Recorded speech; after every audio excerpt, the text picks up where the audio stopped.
Hello and welcome to NOV Live. Today, I'm your host, Shelby Dumaine.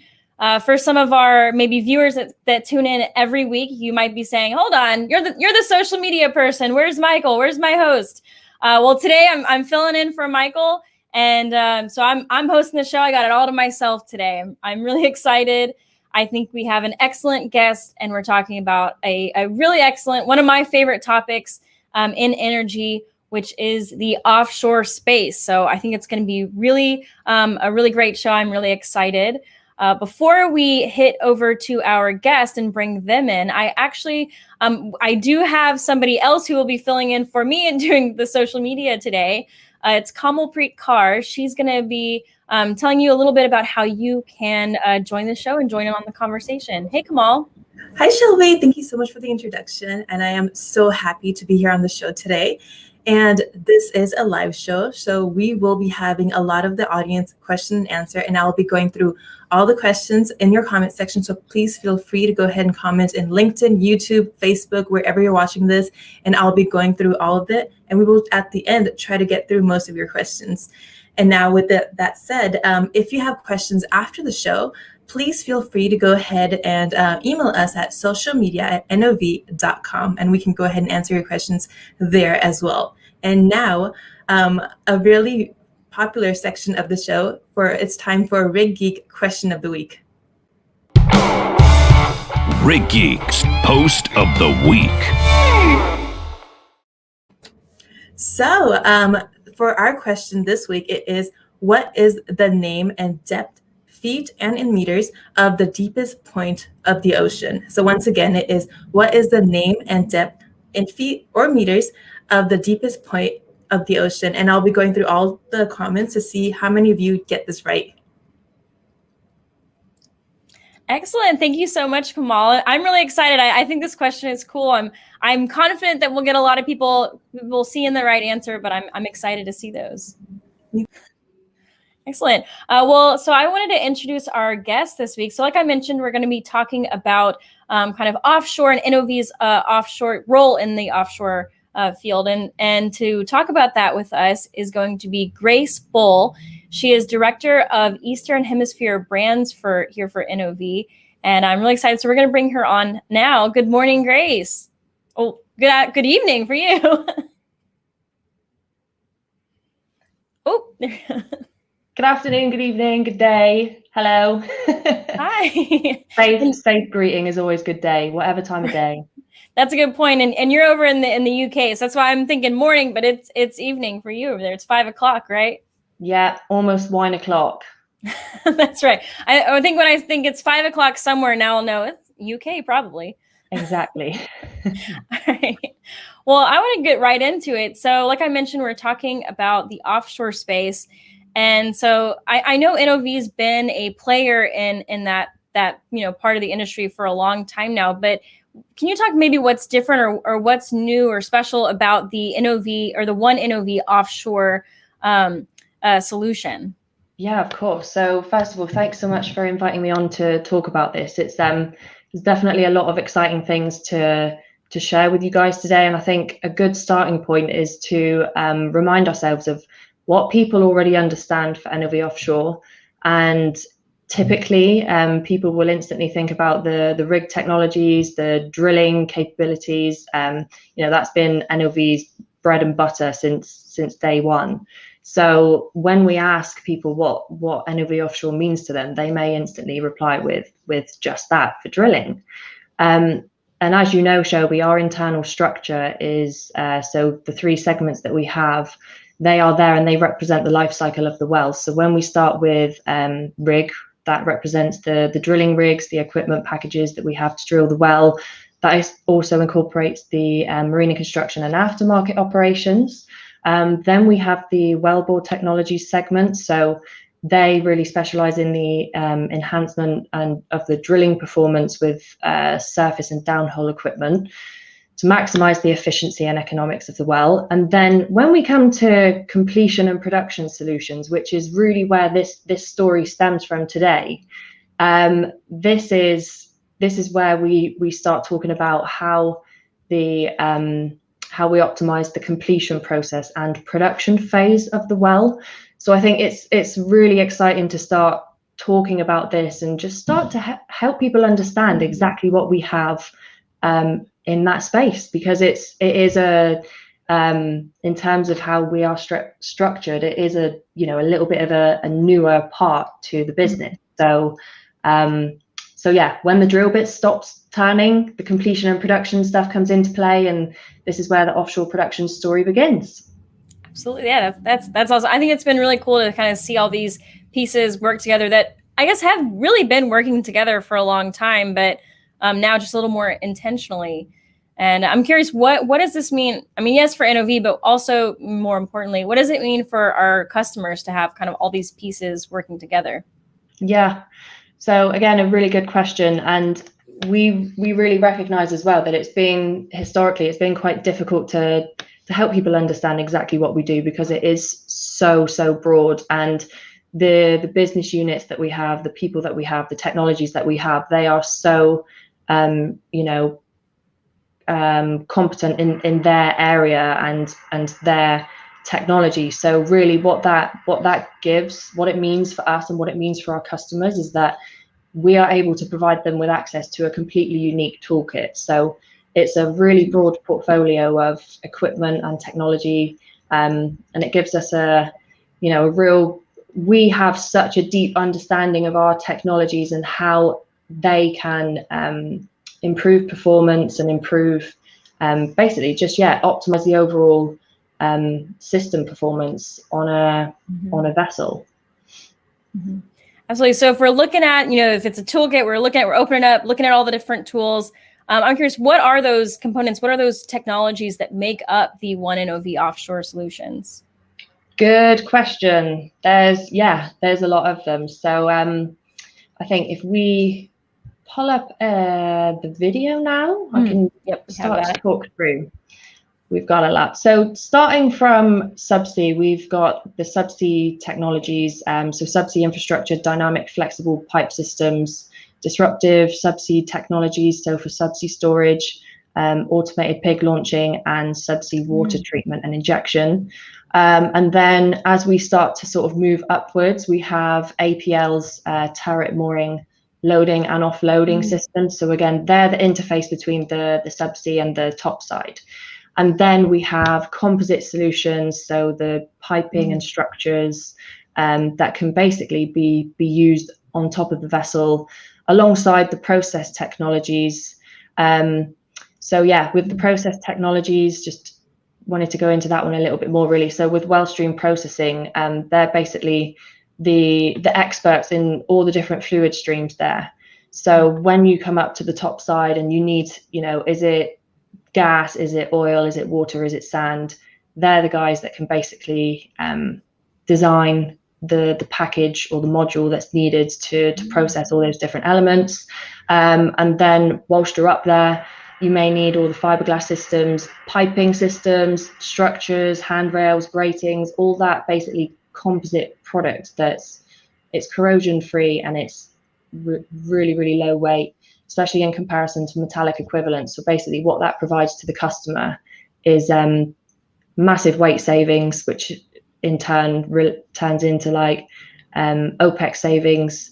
So yeah, real broad array there of products. And then just sort of summarizing the technologies there, we also have the mobile offshore production unit. So that's a unit that's designed by Gusto MSE. So with the acquisition of Gusto, again, it just solidifies that entire package that we are able to offer. And again, they provide a physical platform, but they also provide a good platform that can incorporate other NOV technologies. That can be reused. They're flexible. They save costs. They reduce CO2 emissions, and there's just the benefits are pretty endless. No doubt. Yeah. And I know we've had some of those technologies featured on the show in the past, but even just seeing them all kind of listed out on that wheel, I'm like, oh man, I want to talk to all of those people all those experts you mentioned. I'm like, oh, those would all make excellent shows. Well, behind the scenes on the scheduling side. Yeah. So I know it might be hard to summarize, but if you had to summarize, what would you say is the benefit of having all of these kind of pieces in the puzzle together? So one of the main benefits, I think, just understanding more about how broad this toolkit is and how how experienced our people are, how proven the technologies are. It just positions us in NOV as like a life cycle solution partner. So the benefit here is, we ask customers to engage with us early because we know our technology the best. We understand how it can be best applied, where it can be applied, whether it's for greenfield, brownfield, whether it's for like a water treatment application or flow assurance, whatever the pain is or whatever the challenge is. Our team are really experienced in this, and they can devise a solution. Whether it's consultancy, whether it's design, whether it's front end engineering, through to the superior technologies and equipment that we have, and then based on those two elements, they can integrate where needed. So maybe there's a combination of the technologies that need to be integrated to provide a system that then reduces interfaces on the top side, and reduces risk or reduces costs. So it's so broad, but I think the key message here is just that with NOV being engaged with early, they're really able to help maximize the value and the return for the customer. Yeah, absolutely. And I know that it reminds me, we have a case study on a project that we did in the Ajina Field. Can you talk a little bit about, what that project is, what makes the Ajina Field so, complex, so different? Can you talk a little bit to that? Yes. So I know it's a beast of a project. So the Ajina Field is a deep water field that was discovered in 2003. The water depths are between 1,400 meters and 1,700 meters. So translated into feet, I did this especially for you, Shelby, 4,500 feet to 5,500 feet approximately. But it's an ultra deep water project. So just naturally, because it is so deep, the difficult conditions there are high pressure and low temperatures. So it just, adds another angle of challenges for the engineers, to work around.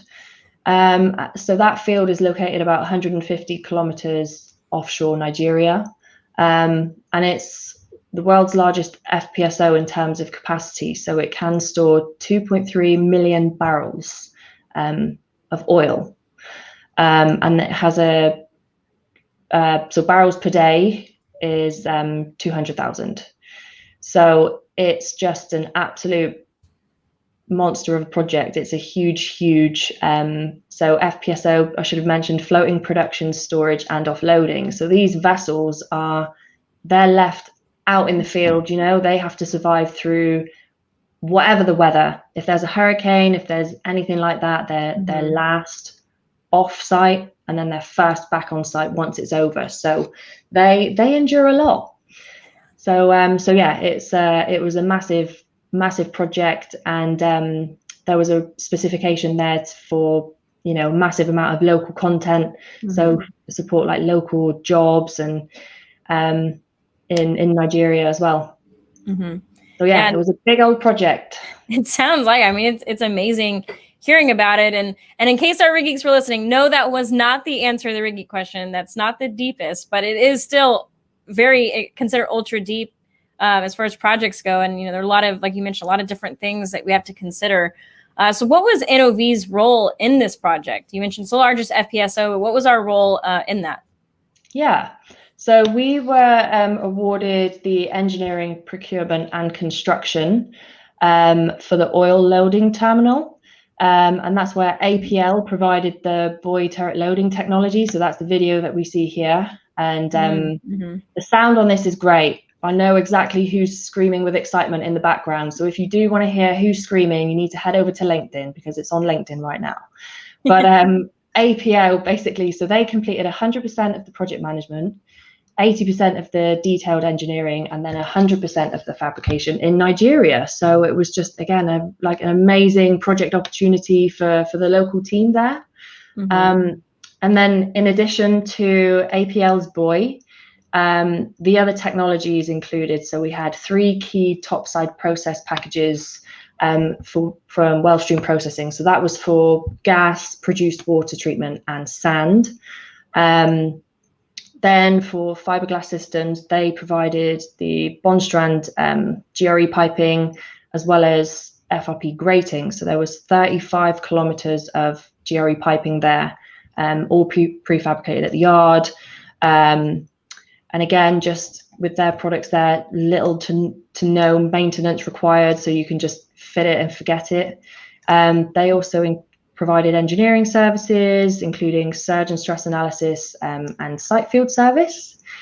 And then we had BLM, so one of NOV's oldest brands, provided a movable chain tensioner with 600-ton pulling capacity, hydraulic power units, and inboard deck stoppers, and permanent spread mooring system. So it's like, there's a lot. There was a lot there, and we've got a really good case history on it. So yeah. And is that case study available anywhere? Is it on LinkedIn or on our website that people maybe could read it, or would they need to contact somebody? How would people find that? Yeah, so it's on the website, so nov.com/offshore production. So you can find the case history there, but it is also on LinkedIn as well. So yeah, it's a good story to go and check it out. Absolutely. And so I know we talked more earlier about the kind of benefit of all of these pieces working together, but I'm curious, and this is kind of a version of that question, but maybe specifically for this case and maybe, other ones with clients, how did we see being part of, from design, like the title of the show, from design all the way to delivery, what benefit did we see from that? Yeah.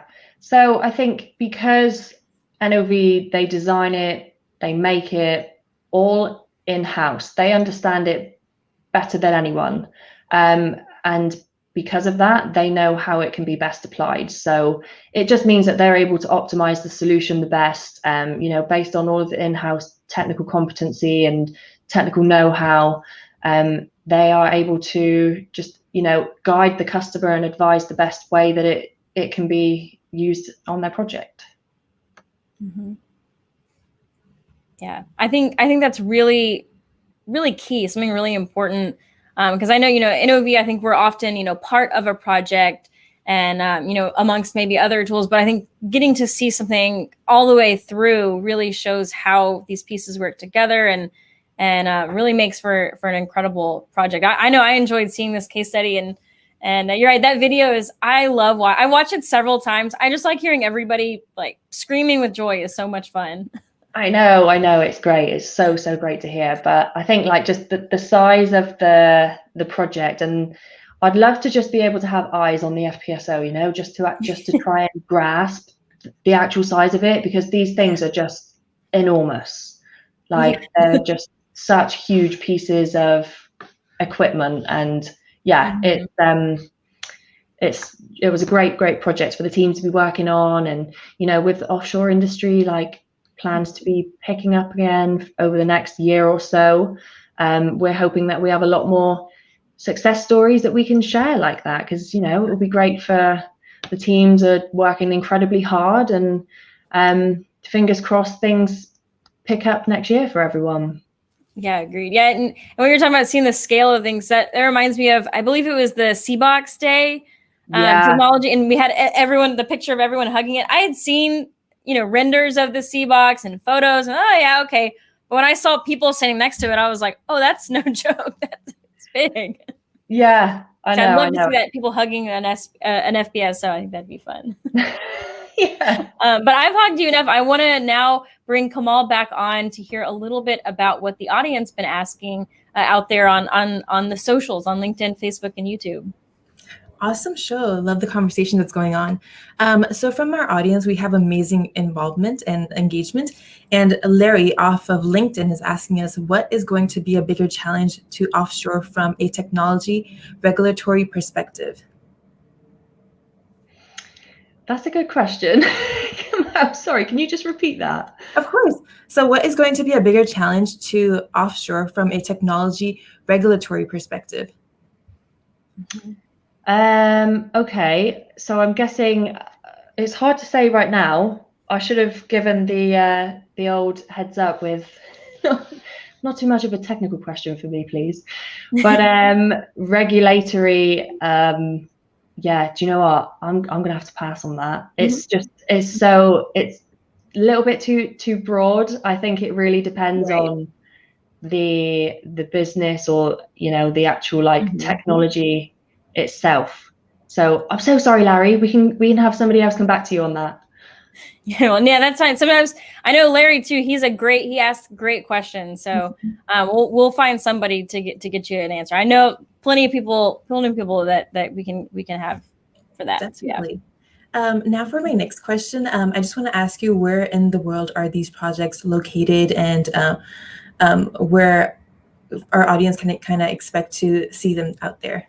Yeah, good question. Okay, so again, so the driver for like a project offshore is obviously where the hydrocarbons are located, and so they are global. They're all over the world. You can we have a lot of activity at the minute in, say, the North Sea region, in the Barents Sea. So there's a lot of activity also offshore West Africa. But then there's a lot of activity also in the Middle East and Asia.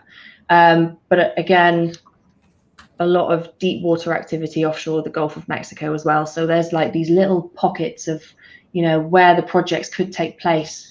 And typically, so say what we've been seeing recently, because of the reduction in spending, because of downturn and COVID and just the general challenges that everybody's been having, rather than spending on a new build, on a greenfield project, we're looking a lot more into brownfield projects, so where we can tie back to existing infrastructure. So again, that approach is something that is being looked into a lot right now, because it just means that you can tie back to an existing asset. So it's an asset that's already there, and you just use flexible pipe systems and a subsea infrastructure to have a subsea tie back to an existing asset. So you're basically getting more out of what you already have. Yeah, definitely. And I want to ask you, so a couple of different ways people can reach out. The first is, I know we have some LinkedIns for our business units that are involved in this One NOV Offshore Solutions package. So which LinkedIn should people follow to stay most up to date with everything going on? Yeah, sure. So Subsea Production Systems is where it's happening. That's the page where we're just wanting to tell this one offshore story. So making it easy to just keep it all in one place. But equally, anytime that we want to call out another business unit or another area of the business, we're always linking over to fiberglass systems, process flow technologies, and of course Excel systems. So yeah, but the Subsea Production Systems page, that's basically what we've developed to be the home of offshore production. Yeah, definitely. And I know, I think a lot of our viewers might go, "Hey, Shelby, you asked that because you're social media, hun." I can't help it. Even when I'm filling in for Michael with hosting, I gotta still plug some social media. Gotta be done. I also asked one more time what the link was for people to get the case study, the video, find more ways to contact us. What was that link one more time? Yeah, go for it. So it's nov.com/offshore production. All right, awesome. Yeah, that's it. We got it on screen if you're wanting to type that in real quick and check us out online. But with that, I wanted to say thank you so much, Grace, for coming on the show. I know I've learned a lot. I think it's really interesting, and kind of has made me excited to go. Even though I know I've learned a lot of this stuff. I want to go learn more and maybe have more on the show. So thank you so much for coming on today. Well, thank you so much for having me. Yeah, there's so much to tell around this. There's lots of different stories. So keep an eye out. We'll keep that content and that information coming. Yeah, absolutely. We definitely will. And so thank you everyone for watching. Before we go, I know we had that Rig Geek question at the beginning, so we're going to bring Kamal back and see how many people got that Rig Geek question. And we're going to, so Kamal, if you could give it to us one more time and then give us the answer after you get that question. So the question was, what is the name and depth in feet or meters of the deepest point of the ocean? And a lot of people got it right. So the correct answer is Challenger Deep at 36,200 feet or 11,030 meters. So congratulations to all of you that got that right. Yes, I know. I'll admit to when I first got this question, I know I was thinking like, oh, deepest part, Marianas Trench, easy. And I looked it up and I was like, oh no, but they were close. It's not far off, right? I believe Challenger Deep is on the southern end of the Marianas Trench. So I was like, hey, I was close. I was close. But thank you, everyone. Thank you, Kamal. Of course. And thank you, everyone, for tuning in. We're here every single week. If you want to watch any of our past episodes, you can find those at nov.com/live. So you can check them out there. And again, like Kamal said, if you have any questions on past episodes, you can always email those to us at socialmedia@nov.com. So on behalf of everyone here at the show, thank you so much for watching, and we will see you next week.